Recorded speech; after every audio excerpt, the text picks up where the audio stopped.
Brevísimo, un programa radial dedicado al relato corto, letras, autores y viajes que nos hacen soñar en pocas palabras.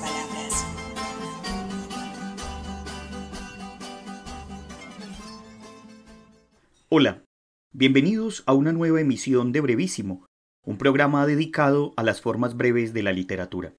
Yo soy Mauricio Montoya y le doy la bienvenida a mis compañeros de mesa. Hoy nos encontramos nuevamente con la modalidad de concursos literarios para hablar sobre un certamen de microrrelatos de ciencia promovido por la Fundación Española ACUA, el cual tuvo 8 versiones entre los años 2014 y 2021. El concurso tenía como principal objetivo la divulgación de temas científicos a partir de la modalidad del microrrelato.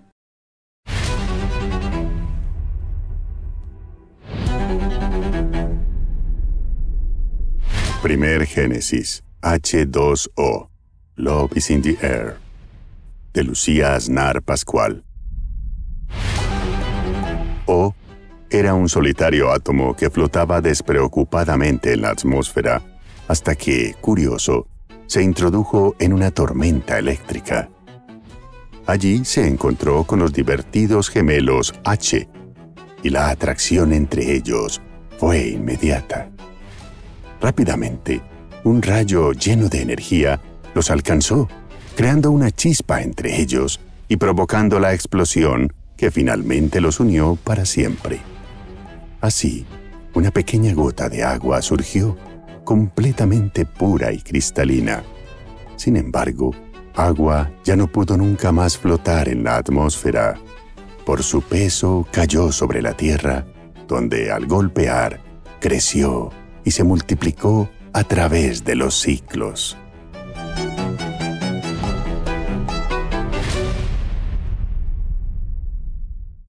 Escuchábamos el relato ganador de la primera versión de este concurso, llevada a cabo en el año 2014. Un texto cargado de ingenio y que deja ver algo sobre los orígenes de nuestro universo y de nuestro planeta Tierra. Pero en este programa nos acompañará también el profesor Jairo Gutiérrez, filósofo y doctor en ciencias sociales, que actualmente trabaja en la Universidad Luis Amigó de la ciudad de Medellín, y quien desde un laboratorio de escritura que dirige ha explorado los caminos de la brevedad y su relación con la ciencia.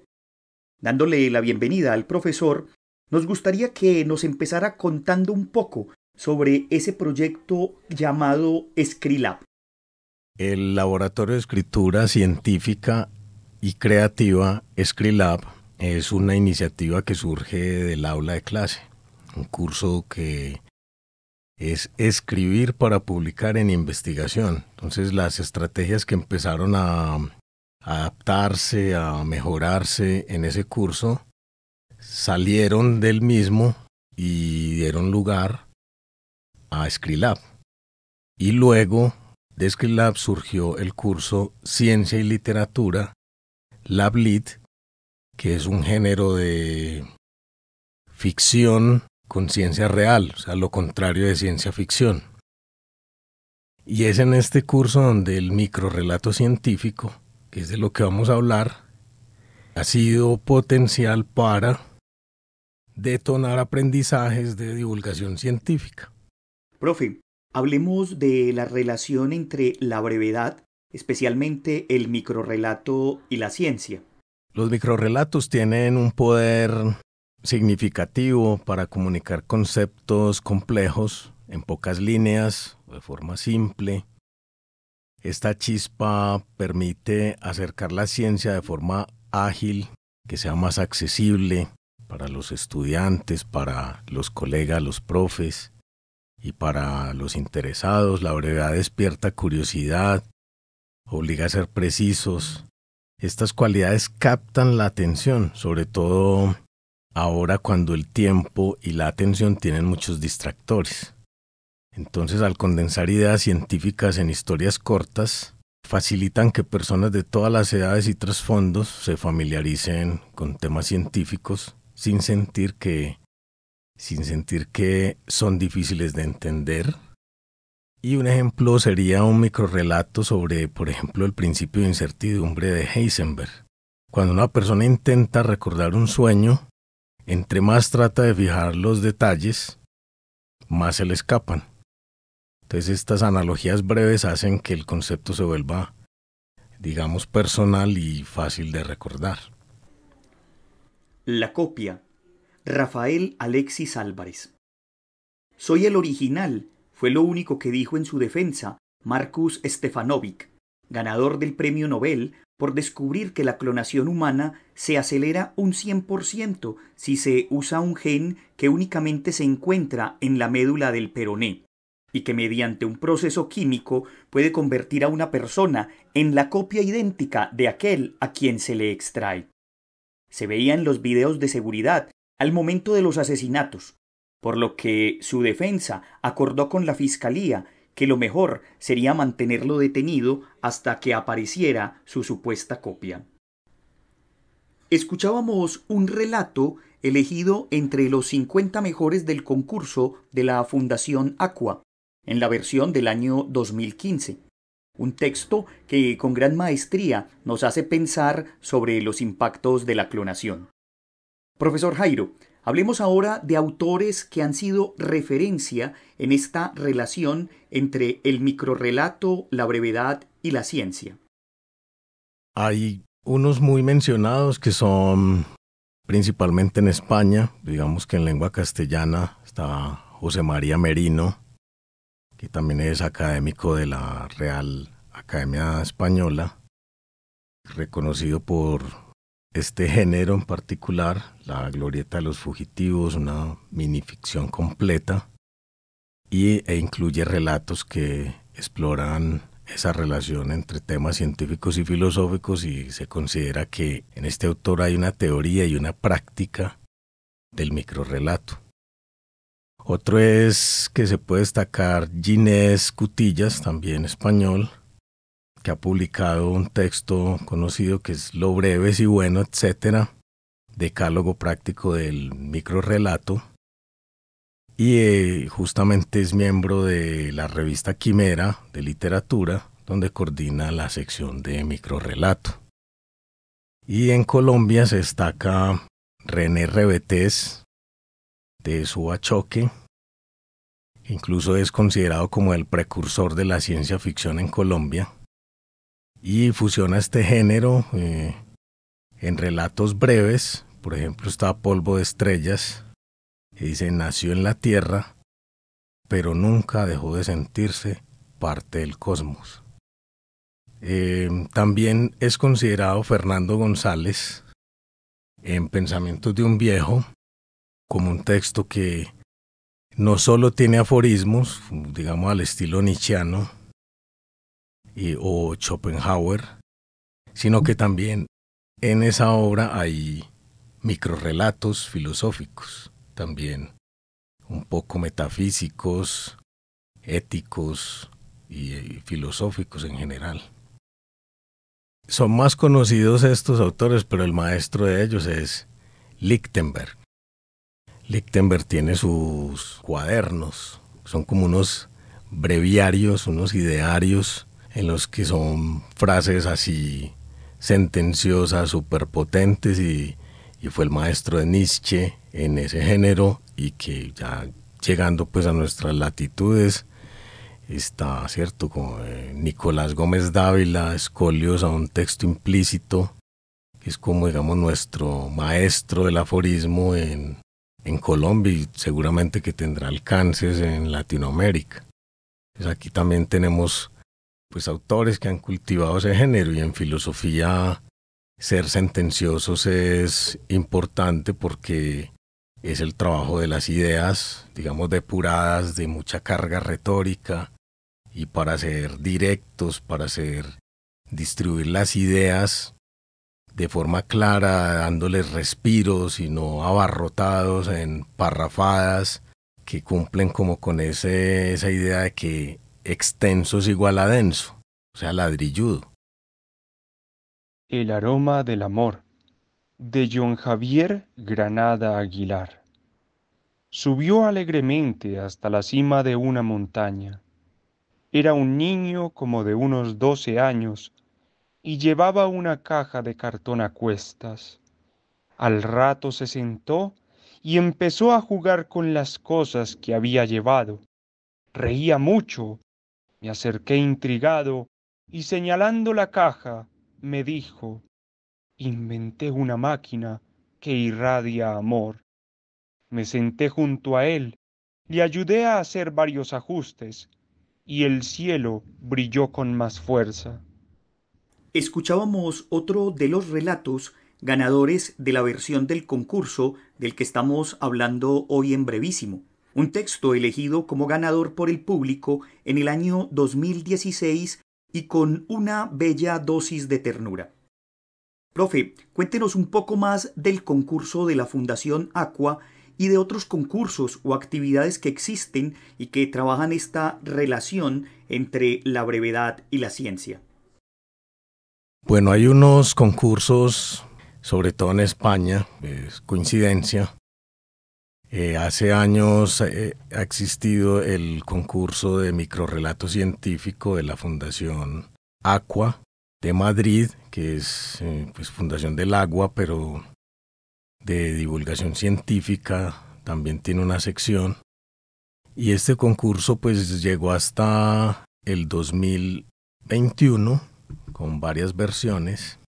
Entonces allí pues hay unos premios que entregan del jurado y un premio que se entrega al público. Entonces es un referente sobre el microrrelato científico, divulgación científica y literatura. Esa fundación tiene todavía pues un acervo en su sitio web con todas las versiones del concurso, y allí están pues unos microrrelatos científicos maravillosos que tendremos oportunidad de leer algunos aquí.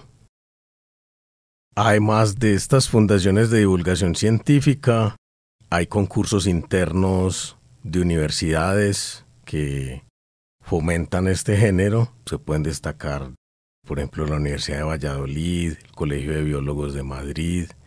Aquí en Medellín, una universidad, pues EAFIT, también ha explorado ese género con sus estudiantes. Entonces es una estrategia reconocida y que se va posicionando. También hay, no solo por escrito, sino también en oralidad, ¿cierto? Los monólogos científicos que hace el Parque Explora, que también es presentar una idea, un hecho científico, una teoría, en un monólogo corto con una puesta en escena que sea llamativa y es un chispazo y que tenga un formato divertido, como es lo propio de la divulgación, la apropiación social del conocimiento.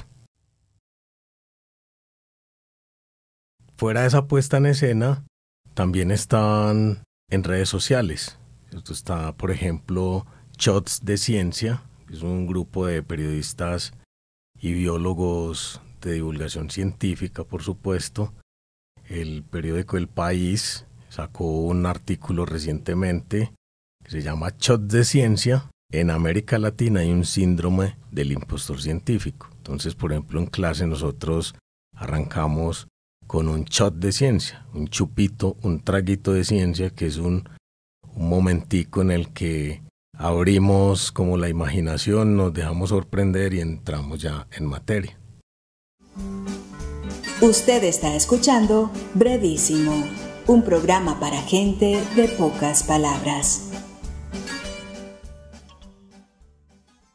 Escuchemos a continuación dos relatos más que nos regala este concurso. El del 2017, elegido entre los mejores que fueron enviados, titulado Un mar de dudas, y el elegido como ganador por el jurado en la versión del año 2018, titulado Planeta A o Planeta B. Un mar de dudas, de Inocencio Javier Hernández Pérez. Sal de mí, repetía Aristóteles aquella noche, ahogado, acaso iluminado por la ebullición de las ideas más puras, en el más profundo de los sueños líquidos. Al día siguiente, El polímata griego fabricó el primer evaporador de la historia. Planeta A o Planeta B.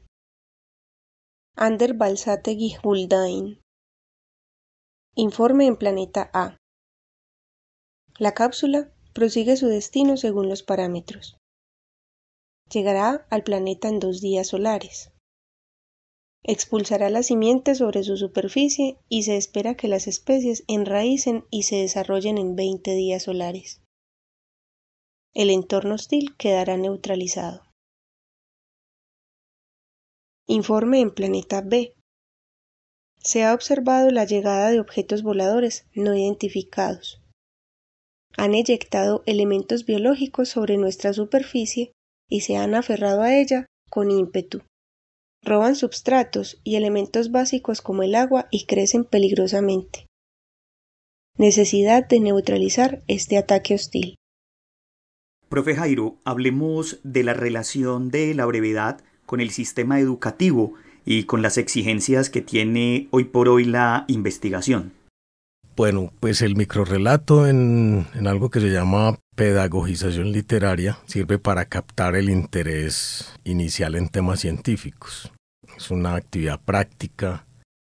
Los estudiantes podrían crear sus propios microrrelatos científicos, digamos unos textos de 100 palabras, que es una modalidad que ya existe, a partir de uno de los temas de la clase, yo en particular en el curso de Ciencia y Literatura LabLit, que estamos escribiendo ensayo literario de este género.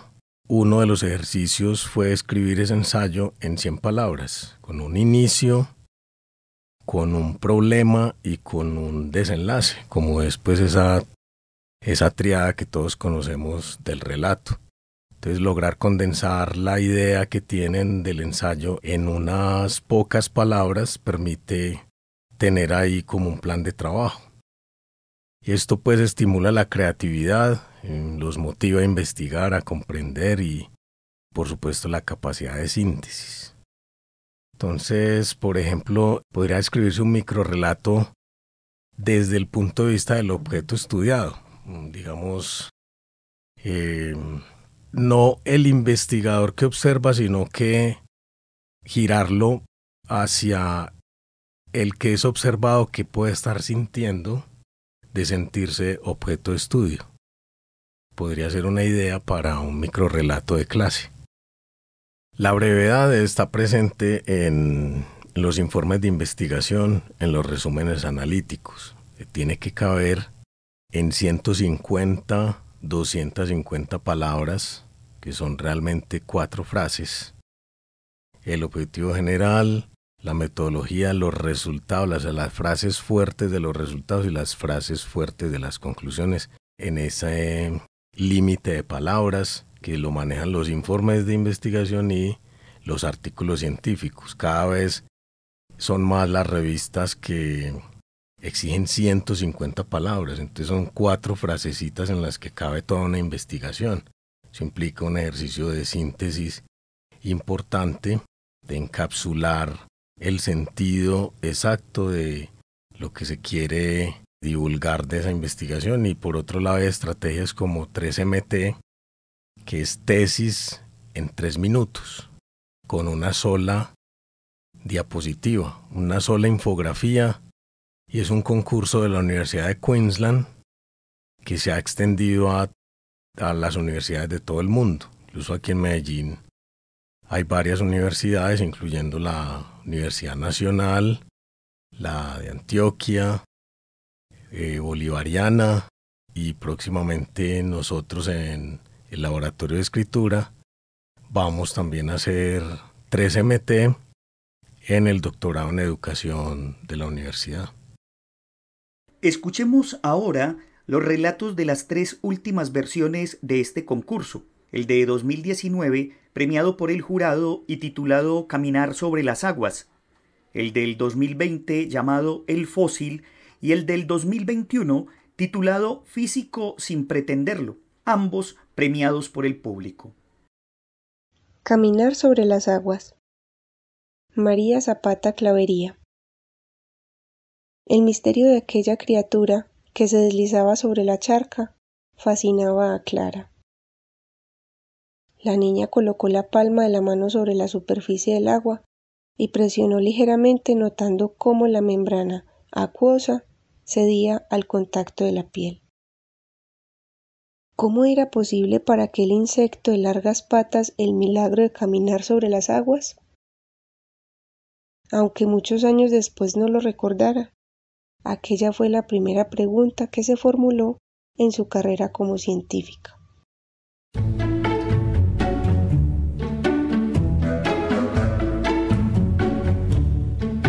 El fósil, de Ariana Paulina Carabajal. El sol salía por detrás de las bardas rojizas y el fragmentado y erosionado hueso de piedra proyectaba una última sombra en el suelo. La parte de su cuerpo que aún resistía, enterrada en sedimentos del desierto, había quedado finalmente expuesta. Los cambios de temperatura, el agua y sobre todo el viento habían sido implacables y ahora se colaban por todas sus hendiduras. A pesar de su prolongadísima existencia, este eco de un organismo del pasado encontraba ineludiblemente su fin. En un suspiro de polvo y viento, el fósil se deshizo lentamente en pedazos, llevándose consigo una historia jamás contada.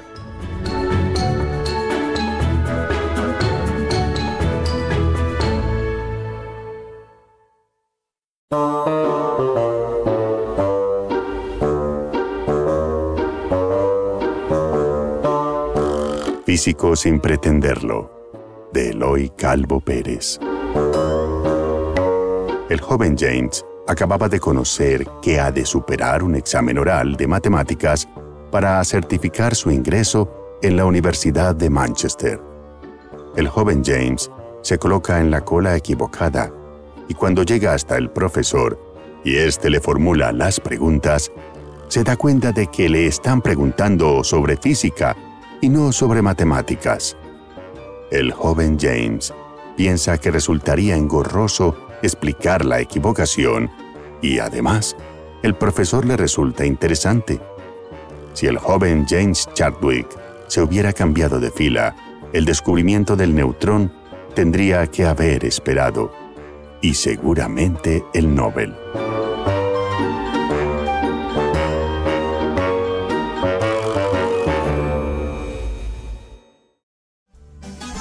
Usted está escuchando Brevísimo. Lo bueno, si breve, 2 veces bueno.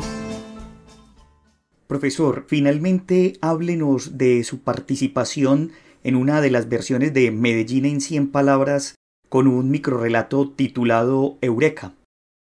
De hecho, hay un microrrelato con el que participé en Medellín en 100 palabras, que pues entre los 100 finalistas que sale ese librito, Palabras Rodantes creo que es, de los 100 entre miles, el mío es como el 9000 y pico, y es precisamente cómo llego a la filosofía, por el libro que ahora mencioné, que es Pensamientos de un viejo, pues es como esa idea de la sabiduría en una edad mayor, pero en un pelado de 20 y pico de años, que tenía Fernando González en ese momento.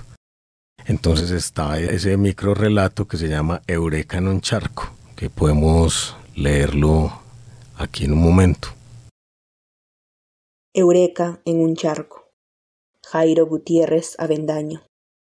Por esa manía de recoger papeles perdidos y mensajes indescifrados, se detuvo frente a un ramillete de hojas tan amarillentas como el charco del que emergían cerca la estación Niquía. No aparecía título ni autor.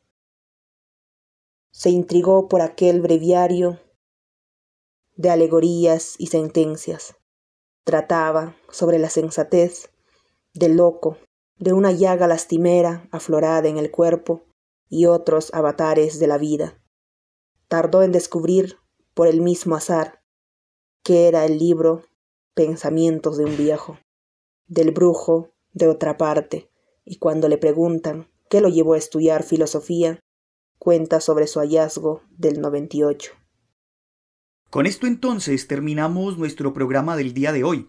Agradezco a quienes me acompañaron en la mesa, en especial al profesor Jairo Gutiérrez, también a quienes con sus voces leyeron los textos de las diferentes versiones del concurso. Agradezco a la Universidad Nacional por este espacio que nos brinda, a Jorge Benjumea en el máster, y a ustedes los esperamos para una nueva emisión de Brevísimo. Hasta pronto. Brevísimo, un programa radial dedicado al relato corto, letras, autores y viajes que nos hacen soñar en pocas palabras.